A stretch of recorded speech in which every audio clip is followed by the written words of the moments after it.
boys and girls, people that's learning Riverside, people that know Riverside, those that love wrestling, those that like wrestling. Thanks for tuning in to the Wrestling Podcast live from AEW Dynamite.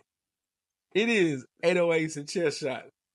I am your host, back again in the saddles with your favorite wrestling faction, the homies Neat and Wakanda Losing Rights. Say what's up to the people, y'all. Hi. What do you do? How do you do? Bro, what was that, bro? Anyway, you can follow the show on the Instagram, Instagram, Facebook, and Threads. 808s and Chest Shots. And on the Twitter at 808s Chest Shots, because there is a character limit on the X, or the house that Elon ruined, is like to call it.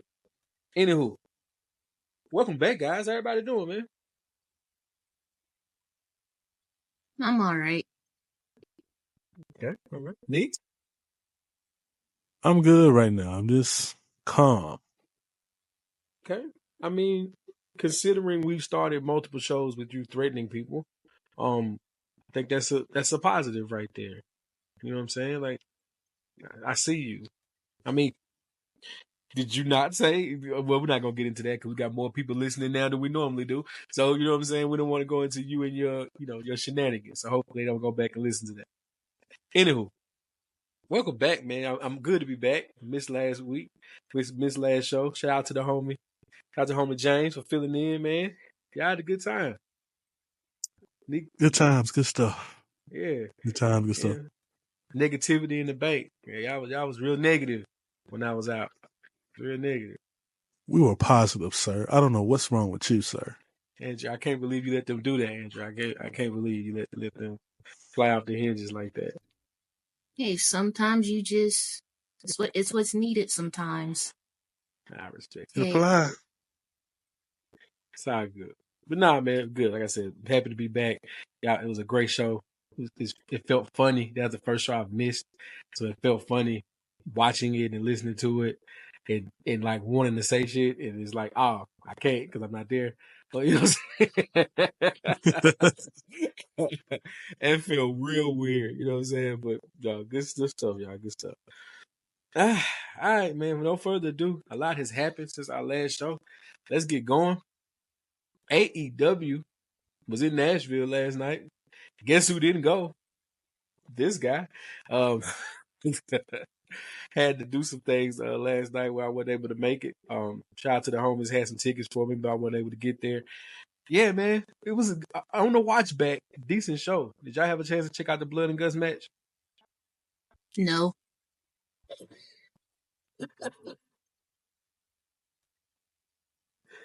I saw a little bit of it. I saw a little bit of it. A little. Not the whole thing, but I seen some of the good parts of it, but I just didn't see the walk-ins and nothing like that, but I saw pretty good size of it. Okay. Well, I'll say, okay. Forget the match. Did y'all see the chair shot? No. I have no clue what y'all are talking about right now. So, you know, AEW has a match. I think it's once a year. They do like Blood. It's their version of War Games and Survivor Series. It's called Blood and Guts. Yeah, Like I know about Blood and Guts. I don't know what happened yesterday. I have no clue. So they're on Dynamite was Blood and Guts Dynamite in Nashville, and it was Swerve Strickland, Briscoe. Damn, I'm leaving somebody out. Versus the Elite, basically, and Darby Allin did Darby Allin things. He did the coffin drop off the top of the enclosed cage. Fell backwards on top of the guy on the table, broke the table. Dope spot, but it's Darby, so Darby's gonna fall off or something. But there was an unprotected chair shot in the match, where Jungle Jim Jack Perry was strung up on the cage and was beaten with kendo sticks, all these other things, and then took a unprotected chair shot directly to the head. And it was the loudest. Now, the chair might have been worked over, you know what I'm saying, where to sound like that. But it was one of those old school ECW type chair shots. He leaned into it and everything. Nick, you saw it. What do you think? What the hell? That was my question. Like, what you? We just like some of the spots that were crazy. The super kick with the text in the mouth, that was wild. The coffin drop, of course. Darby Allin's gonna fall off something, jump off something, Yeah. and looks like he's about to break himself type things. And the chair shot was just overkill to me. Yeah. It was overkill for the simple fact it was unprotected. That's the problem. So, yeah. We ain't got to stay on it too long. Shout out to AEW. All in all, on the watch back, that was a decent Dynamite. I mean, I know it wasn't your normal Dynamite. All in all, it was a decent show. The crowd was into it for the most part. Shout out to Nashville showing up. For the tickets that they had available for that show. So shout out to Nashville for showing up for that. And hopefully the company keeps growing. Like I told the homie the other night, like, man, hopefully this is the start of something new, something big for them and rolling. I know they got the London show coming up, and just being able to, kind of get some momentum back because this dead in the water right now. So, anywho, let's get on to some other things here. We had a show a couple of weeks ago. We had some technical difficulties. We made an executive decision not to put it out. We covered a topic that was a little. We don't really talk about stuff like this too much, but Andrew, you can kind of go over this a little bit better than I can because you brought it to the table. All right. So about 5 weeks ago on Instagram, MVP, he posted a picture of the Hurt Business back when it was MVP, Bobby Lashley, Cedric Alexander, Shelton Benjamin, and they had the tag titles, and Bobby Lashley was the United States champion. So that's the picture that was posted. The caption that MVP captioned it with, "The world was in chaos, we were in harmony, #fashionably violent." Seems innocent enough, right? Mm-hmm. However, let's get into some of these Instagram comments. Now, one user says, "Can't believe Vince effed this up. I assumed it was him." MVP replies, "Triple H had the power to fix it." Another commenter says, "Should have kept y'all together. Damn you, Vince." MVP replies again, "Triple H had the power to fix it. He chose not to. Go figure." Another comment says, "As much as I would love to see the Hurt Business back on TV, the only way I'd want it back is if Shelton Benjamin is back in the fold. It ain't the Hurt Business without him." MVP replies, "That's the only way, but the current regime doesn't want it either." Another comment, "You gotta talk to Hunter, Nick, and William to get the band back together." MVP replies, he says, "We did. He said no." I'm sure y'all seeing where we going with this. Yes. Another comment, he confirms it again. "Can we get the Hurt Business back?" MVP replies, "Triple H said no." Dang. Another comment, "What noise do we have to make for the Hurt Business to happen again?" MVP replies, "None. It's over. The powers that be made that clear." All right, and then these last two are the most controversial. Not a whole lot is said, but these last two. Another commenter takes it back to almost 20 years ago when Triple H and Booker T were feuding, and he gives Triple H's direct quote, "Somebody like you doesn't get to be a world champion. It's your job to make people like me laugh." Triple H, he meant that, SMH. And MVP replies with a 100 emoji. And last but certainly not least, this comment is the reason why I wanted to bring this to you guys. This comment says, "The Triple H era is emasculating black men. I'm really hating it." And MVP replies, "You see it." So, considering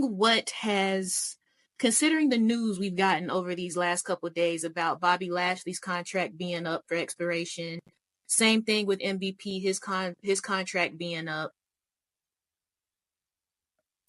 MVP says this guy sees it. Do we see it? Like, what are y'all's thoughts on this? Because when we talked about this before, I had a slightly different opinion, but Okay. with new information, I don't know. I might feel differently. I want to know, what do y'all think? Go ahead, Nick. Like I said on the other episode that we That no one heard. That no one heard. Emasculation is going to be different meanings for different folks. So to me, what me emasculating for him is not emasculating to me. What's emasculating to him might not, back and forth, vice versa. Mm-hmm. Right. So do I think it's emasculating? No. But do I think it makes you have your eyebrow raised a little bit? Yes. Because if you try to do a whole new thing, let's say what they did with Bobby Lashley and the Street Profits, and you couldn't get nobody to boo them, and it didn't work out, and now we have the Street Profits just around, and then Bobby Lashley is nowhere to be found. So it's either say you don't have anything for them, or say you just need to think of something new, or I don't know. I don't think it's emasculating. I just think they just don't know what to do with them right now, or they lost some type of faith in them. But for right now, it just looks like they're juggling all these extra people, but they're not juggling the guys they held it down before the new people came. I think because Bobby Lashley held it down in the Thunderdome for a while. Mm-hmm. Absolutely. And the Street Profits were a top 5, top 3 tag team at one point. So where did the ball drop? I don't know. Could Triple H fix these things? Yep, probably. But I just don't know. Is it emasculating, or it's just they don't know what to do with them right now? That's my thing. To me, I feel like it's a perfect storm. Wrestling got extremely hot these past 12 months. Well, it's been on a tear, but like it went through the roof these past 12 to 15 months, right? And with that, even though they have so much airtime and so much, space for entertainment, a lot of people got pushed to the side. Even someone as dope as AJ Styles really doesn't have a direction right now, right? Bobby Lashley, a perennial championship contender, whether it be US or World or Universal, doesn't have anywhere to go. Then you sprinkle in an injury like that, and it's just like, damn, bro, like, what are we doing? All right, so boom. That's all fine and dandy, but you find a way to put Lashley and the Street Profits together, and that just fizzles out. That looked kind of weird because Montez Ford was supposed to be a guy. Like, he's still, of course, super athletic, super charismatic, all the tools, but he's supposed to be a guy. And now they don't know what to do. And I get it. There's multiple other storylines going right now. But with all that being said, you find a way to get these type of guys into the spotlight, whatever that may be, whatever that may look like. So emasculation is a tough word. It's a very loaded phrase, and we'll be here for the entire show breaking that down on how many layers it could be or it won't be. I will say it looks weird that a talent like Bobby Lashley still in peak performance, still puts on great matches, still you can put him in with anyone and it's going to work. Right. Bobby Lashley can work with anybody and it's going to look right. But I was talking to a partner of mine and his pushback was he brought up AJ Styles and he brought up Braun Strowman and he brought up Karrion Kross and he brought, people, Authors of Pain, people like that who have come back or who are around and kind of also are just fizzling out, not really knowing what to do because the Bloodline, Damian Priest, and LA Knights of the world, and I don't know. I know I'm leaving people out, but Judgment Day, I should say, in the Bloodline, those storylines take up so much TV time. Chad Gable takes up so much TV time. You know what I mean? So there is pushback, but I do feel like, and I've said this on the show, when the Hurt Business was the original time the Hurt Business was around, I said we've never seen a faction like that look that cool, carry themselves the way they carry themselves, and be that charismatic on the air. We've never seen it at all, and it was dope to see. It was so dope to see. It felt like it was what the New Day was going for when they were going to do the preacher gimmick, and and that went away within 2 weeks. So emasculation is a tough word, but we got to keep an eye on this because this could go left real quick if Trips don't get a handle on it. Word. Okay. All right. Before I get into my thoughts, because it's funny, y'all both said some stuff that kind of got me thinking. But before we get into that, we're going to go back to the comments because I did not notice these the first go round. Dave Batista, top comment. They left a lot of money on the table with that one. Color me confused. That's the first one. I see what he did there. Yeah. I see what he did there. I didn't catch that. Damn it, Batista. Damn it, Batista. Ooh. And then, this next one is kind of, I wasn't going to bring it up, but when I reopened the Instagram post to share this with y'all, this is what kind of, it took me back. I wasn't going to say nothing, but y'all both said something that kind of made me think maybe this is a different perspective. Mm-hmm. They took your gimmick and crew and gave it to the Bloodline. That's what happened. You guys were so cool. The suits, the attitude, and gold. A complete unit. I don't know if I fully agree with that. I don't know if I fully agree. I see the similarities, but I don't think I agree all the way. I don't agree at all. They ain't got no Jacob Fatu over there. Oh, no. Original Bloodline. Yes. Think about it. Original Bloodline. But they weren't all business like that. Yeah, no, they weren't. They were a little rough around the edges. You remember Shelton Benjamin and them having the Raw Underground, and they were a little rough around the edges too. If you remember that first, that's a good point. I mean, I get it, but at the same time, they kind of different a little bit. Yeah. Okay. Like the way they carry themselves. Like the Hurt Business had like a cool factor, whereas the Bloodline, they did too, but it wasn't coming from the same place, if that makes sense. I got you. I guess I see it because I remember that first Bloodline shirt where it was the Godfather, where they all sitting around Roman at the table with suits on. Because that's what this picture looks like. Ooh, okay. I see what you're saying, but at the same time, it's like,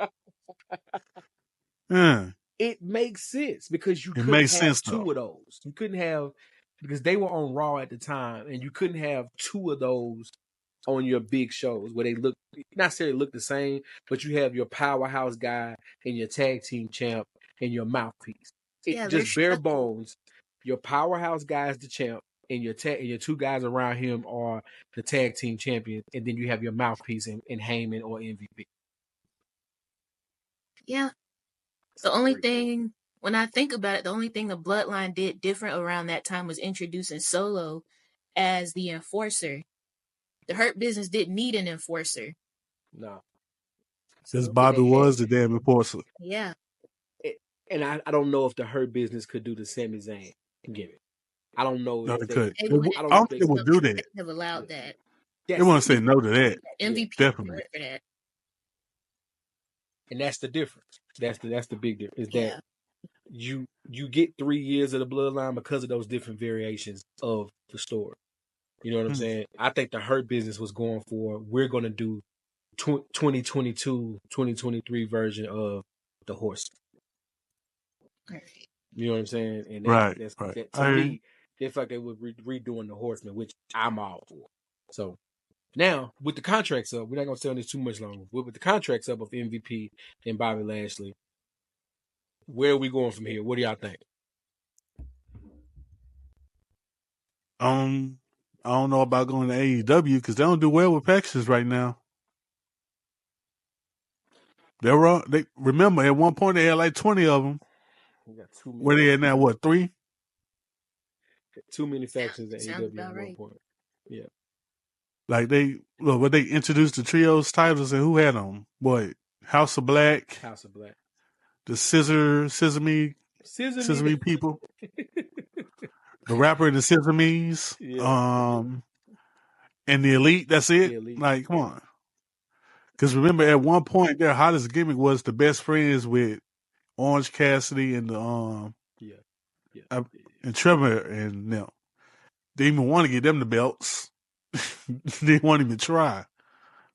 So Bobby, I don't know about AEW. I don't know because they have too many faction passes and too many faction fails. I just have a question about that because I don't know what's next. I don't know. I don't have no predictions yet. I've seen the AEW rumors. I've also heard it rumored that Bobby Lashley, because he's getting close to 50, he may or may not be thinking about just hanging it up and retiring. So I don't know about that. But like you said, AEW, they do have a lot of faction fails. Do you think that, because we kind of touched on this a couple episodes ago, but do you think that having somebody with the type of expertise that Bobby Lashley and MVP both have, because like together, that's what, 20 plus years of experience? Mm-hmm. Like, do you think that with you got to take that in the context as well? Like, do you think maybe that could help? Because a lot of these current factions, like, are the ones that have failed in AEW. They don't have that type of know-how behind them. They don't have that type of veteran experience. So agree. I don't know. I feel like it could be a toss-up. I think, to me, if he's going to wrestle, he being Bobby Lashley, it has to be AEW. Because he's been the TNA champ multiple times, and he and MVP, the seeds of the Hurt Business were planted in TNA when MVP was his mouthpiece, his Paul Heyman per se, in TNA. So I don't know if they go back there, and plus with WWE having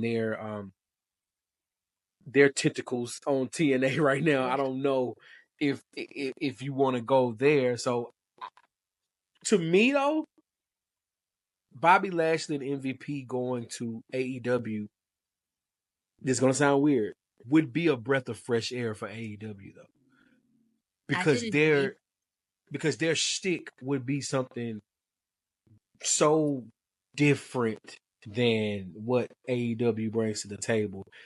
MVP could be Bobby's Paul Heyman. You know what I'm saying? He could be the mouthpiece. He could be the one, and Bobby doesn't need a belt down there. He could just be whooping ass. You know what I'm saying? And if we want to get real freaky, bring the whole Hurt Business back and let them come down there and help Collision, because God knows that needs a little bit of a boost. And let them come back and do that. And I think if they're going to wrestle, if it's going to be in sports entertainment or wrestling, professional wrestling right now, it's going to have to be. But if you're doing the Hurt Business, says still on the WWE. Yeah, he was on NXT this week. Yep, he sure was. What is Omos still on the contract? I think so. Yep. Damn, Omos. I don't know if Omos would fit the Hurt Business. Nah, he doesn't. He fits WWE, and that's it. Yeah. I didn't want to go there, but yeah, that type. You didn't want to go there either. That type of wrestler, that size, that monster. No other wrestling company does that, other than maybe Japan. Like they can make it work, but him, like maybe TNA, like let him go down to TNA and kind of pull a Drew McIntyre and rebirth himself, like and redefine himself, maybe. But I don't know with Omos, man. That's tough. Yeah, because they treat him like a sideshow, which I personally don't like. But then at the same time, like, what? I don't want to say what else can you do, because there is a lot you could do. Because I feel like Omos, I don't know about his ability all the way. I don't see him enough on TV to really gauge it, if we being honest. But it's just like, I don't know. I just personally feel some type of way about the whole sideshow act. I got you. Like, to Omos's credit, to be a guy of his size, he's not Great Khali. Yeah, He's not no, Curtis. absolutely. No, absolutely not. Yeah. He's still athletic, but I agree with you all too. I agree with you too, Andrea. Like, I'm not really sure though. So, I don't know. Because This he is something. moves. Go ahead. No, I was just gonna say he moves well. He seems like he's teachable. He seems like he could be a lot better than they give him credit for, but we really can't say. Man, you know, I really would love to. This is kind of off subject, but I think y'all will see where I'm going with this. I would love to see where they were going as a company if Rock didn't come back. As happy as I am that Rock came back, and as much as entertaining as that run became, all of that, right? Where were they going if Rock doesn't happen? Because I feel like a lot of these people that are kind of stuck are because the main characters are still orbiting around what is the bloodline on it? Because you can't, and we're going to talk about SummerSlam, like you got to keep Cody up for either Roman or Rocky. You know what I'm saying? And you got to build up Bloodline Wolfpack because they got to go against Bloodline Black and White. You know what I'm saying? Like they got to do these certain things to make it work. So I feel like if we did not get the final boss, which I'm happy we did because that's still the greatest damn nickname I've heard in I don't know how long. I just think it hurt others. It hurt a lot of people. It hurt the women's division to me. It hurt a lot of people because that time is just being sucked out of the room, right? But speaking of which, go ahead. No, I was just gonna say I can agree because it's like this is the issue that I have had because we talked about this a couple episodes back. Like I think it was you, Jeff. You asked, should Cody have finished the story? I'm just like looking at it now. Maybe he shouldn't have because he's been, in my humble opinion, it has been a fairly boring reign, and we know why. It's because they're waiting for Roman Reigns to come back. It's because they're waiting for The Rock to come back. Like you have to keep him propped up and doing like these meaningless or seemingly meaningless feuds in order for that one to happen. And so yeah, I just like I feel like Cody Rhodes would have had more contenders had The Rock not come back. I feel like we could have got more people being pushed had he not come back. And I'm not necessarily saying this as a way to like say The Rock coming back was a bad thing or like to like attack him, I guess. That's not my point. My point is that the way that they had to course correct and change in real time is just me saying it's a fact. Like we're watching it. Like we have seen so many people get pushed off to the wayside. Like I don't get why. It doesn't. And I know we're trying to like segue to the next thing, but I'm sorry, but I don't get why. Oh, keep going. Go. Let's go. I don't get why the Almighty versus the Tribal Chief. Why didn't we get that? Why are we not getting the Almighty versus the American Nightmare? Like, I get it, Bobby Lashley is injured, but still, he's still Bobby Lashley. It's not like a long-term injury. Like, it's still something that could have happened, you know? Like, there's just, like Batista said, they're leaving money on the table because they're so. I get it, Roman Reigns and The Rock. That's money always. But like I just said, it's money always. Like there's other stuff you could be doing. Yep. And I feel like it's all being ignored in favor of the bloodline. I like it. The thing, and I don't want us to sound like, well, I'll speak for myself. I don't want to sound like I'm not happy with the bloodline because if we're being honest, that was course correction too, right? Because I'm pretty sure, if Vince doesn't go full Vince, that we were going to get Brock Lesnar versus Gunther, Rocky versus, we were going to get a different interpretation of what we have, right? Mm-hmm. If Vince doesn't, do Vince things, but so I commend them for being able to course correct like that and come up with just this greatness. But it's just we're seeing the fallout from that now with losing talent like Bobby Lashley and MVP and people like. I mean, I know AJ is doing the match in Japan, I believe, or I know he's doing other things, and AJ he's a main man, so it doesn't really matter. But there are things where the Street Profits of the world, just certain things that are falling to the side that should have been.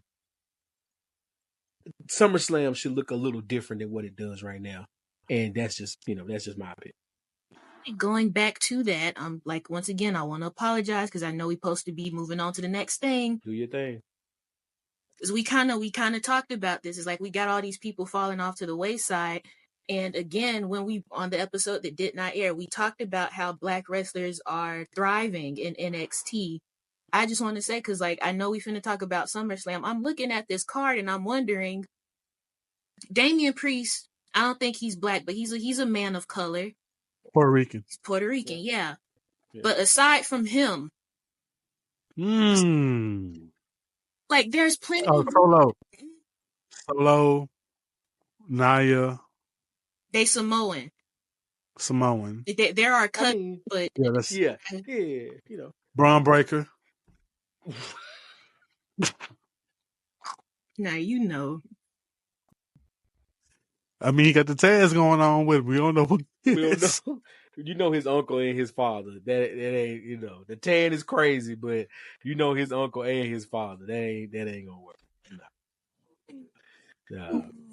Let me stop. All right. But yeah, I get that. Yeah, you're right though. I'm just saying, where are the Black men wrestlers on a regular basis? Like Carmelo can't be the only one, and even then, I won't say his push is starting to fizzle out, but something with him I feel is not connecting the same way it did in NXT. I'm just saying, like, and then we could have got Bobby Lashley versus Carmelo. We could have got Bobby Lashley versus Gunther. We could have got Bobby Lashley versus Solo. We could have got Bobby Lashley versus Jacob Fatu. Like, there's so much that could have been done. Yo, Bob. Remember at one point, Bobby and Carmelo had a little conversation during the NXT. Mm-hmm. Yeah. That was it. I'm sorry. And then when Carmelo got called up, he was walking around here acting like he too big for his britches. He walked up on Big Bob. There. I'm just saying. Yeah. It's right there. It's right there. So, where are the Black men? They look. You're right. We're 100% right. It like I said earlier, it has the potential to go left if they don't correct. Especially now, this isn't where it was only Booker T. Remember the days when it was only Booker T, right? Or it was only MVP at one point. You know what I mean? Or it was only Bobby Lashley, and it was different time. Only Ron Simmons. Like no, dog. We got New Day. We got Kofi. We got we have options at this point, and for it to look like this almost seems purposeful. Mm-hmm. It just almost seems purposeful. I think that's what MVP is getting at. Yep. And you look at what Sean is doing in NXT. We joke. We know Sean got a type. You know what I'm saying? But other than that, and you look at the male wrestlers as well, like it look a little different in NXT. Yeah. Also, with all those wrestlers going back to NXT, why couldn't we get Bobby versus Oba? Shout out to Oba. Whew. Yeah. Talk about big man slapping meat. That there. That's it. Oh man. The young guy versus the vet. Yep. Come on. It's right there. Yep. SummerSlam? Glorious. Mm-hmm. Yeah, let's go. Because if we stay on this, I'm gonna get pissed off. We're gonna find a way. We can work ourselves into this if we want to. Ooh, the negativity is coming. Yes. We can work our way. But real quick, SummerSlam card. What we think? We happy about this? We cool? We don't know. Every title all the titles except for what? Tag Women's tag team women's. and men's tag team. Mm-hmm. I don't know what the hell. Okay, here we go. There are Had to no pull the tag card up. titles on here at all. At all. Neither of the men's titles, and not. I think the women's tag titles, because we still got a week left. I don't want to True. jump the gun, but I do think the women's tag titles might end up being defended, possibly on a pre-show, which I think is. Let me not speak that into existence.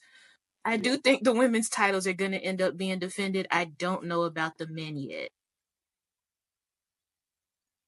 Yeah, it is 2 sets of men too. Yeah. So, ooh, yeah. Okay. And this is also, I'm just looking at the Wikipedia page. This is one of the longer cards. Trips has given us 7 matches so far. So we might not get to defend it for all we know. We're gonna be there for a while because these are 7 matches. They got some stuff behind it. So got some story built up to them and everything. Yep. Yeah. What's match sticks out to you, Andrew? Which match sticks out to me the most? Mm-hmm. Oh, so I'm looking at it. I feel like I'm invested in all of these in some type of way. Oh wow. I am interested to see, because I don't think they've ever wrestled each other before. I'm interested to see how Damian Priest handles Gunther. Yeah. I am hoping and praying that LA Knight finally gets his big one. I'm hoping that he's able to take the title off Logan Paul. Yeah. We kind of, I don't know. I saw a rumor that they wanted his title win to be at one of the big shows, but I'm hoping that Braun Breaker does beat Sammy. I feel like that is something that I feel like those two might end up fighting forever in a sense, or at least for a little while longer. Maybe not forever. I feel like Liv versus Rhea that's gonna have some twists and turns. It's not gonna end how I want it. I know that much. How do you want it? How do I want it? I want Rhea to win. But I know that's not gonna happen. Not right now. It's too soon. Yeah. Oh, and then I'm being, because I know I'm gonna let Neek talk about this. I'm not gonna talk about the main event. I'm gonna let it go. Go ahead, Neek. Because I know he got something to say.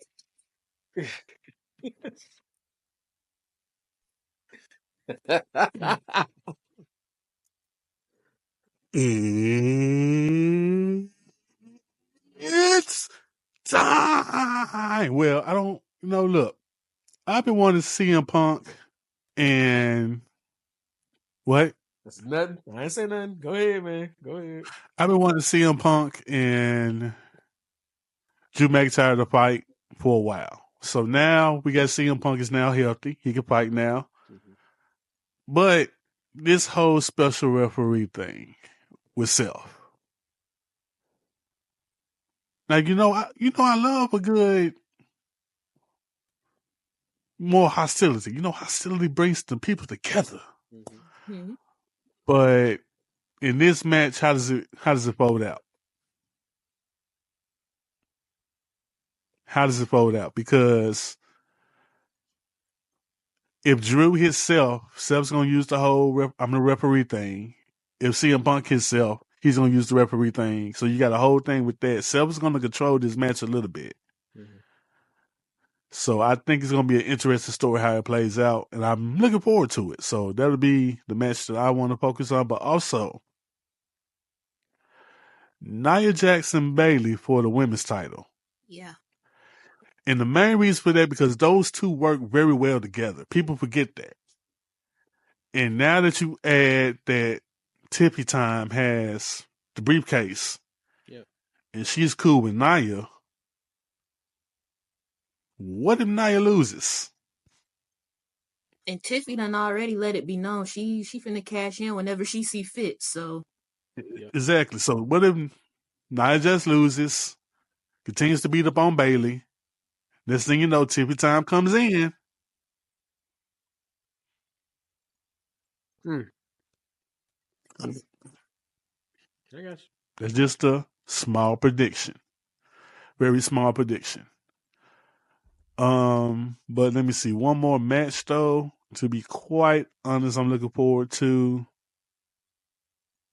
I want to see the storytelling between Damian Priest and Gunther.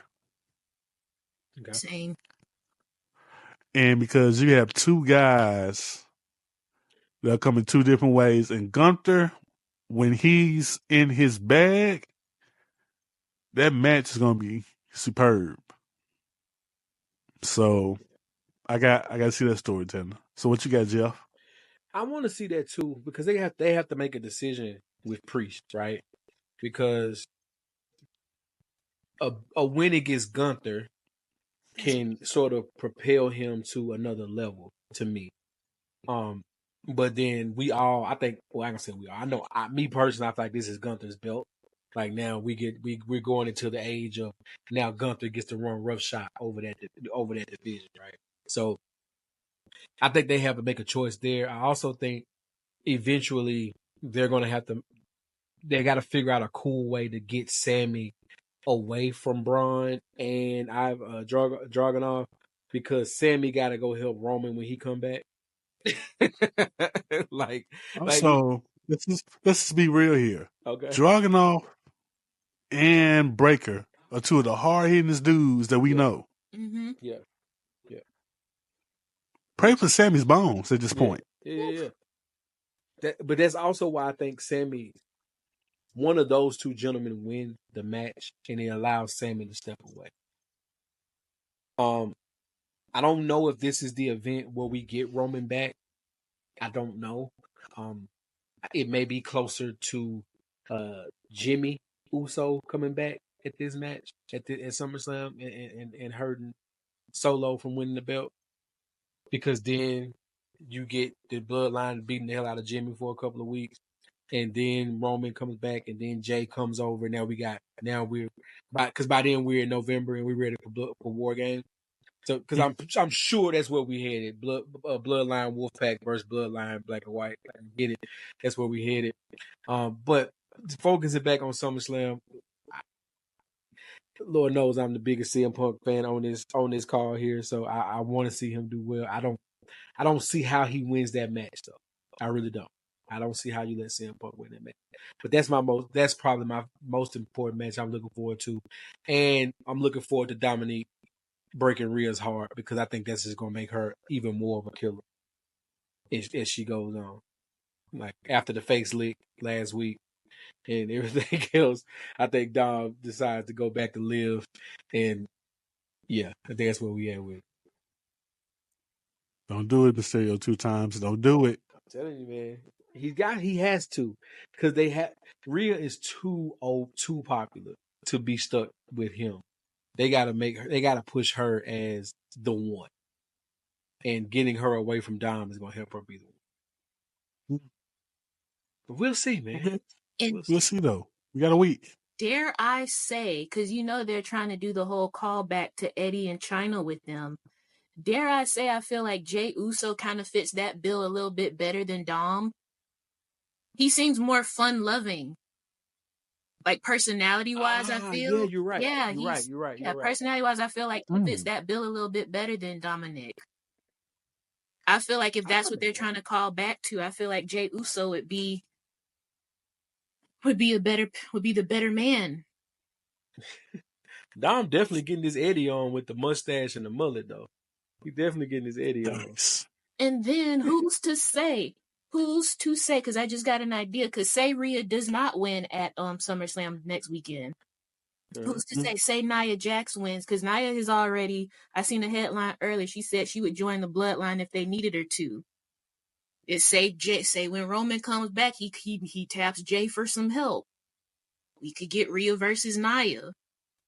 Because they did have some bad blood earlier this year before Rhea got injured, if I'm not mistaken. We could get that. It could go so many different ways.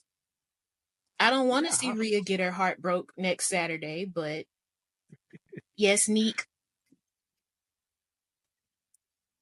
According to my people in Florida, it's other Samoan women down there too. Oh yes. Yeah, Rock's daughter's down there, right? 3 Not, more. Yeah, yeah, no, no, there's not there's well. a Yeah, I mean, shit. Yeah, we gonna have Bloodline 2000 in a minute. What was it? The Silver NWO when it was like 2 weeks. We're gonna have that shit in a minute. Like we out of control at this point. So Yo. But if you think about it, look at their kids' numbers too. that's what I'm saying. Like Roman's old and like Rocky's old enough to have his daughter in the game right now. So this bloodline is going to continue for quite some time. Like yeah. this is nuts.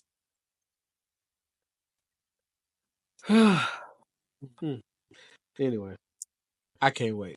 I can't. I'm actually generally excited for SummerSlam. I'm excited for what WWE has to offer, and I'm actually excited for what AEW can do for the remainder of this summer. Like I think last night felt like a jump start for them to me. I could be wrong, but it felt like it could have been a jump start, but with blood and guts. So hopefully they capitalize and keep pushing and figure it out. They got anything to say before we get out of here this week?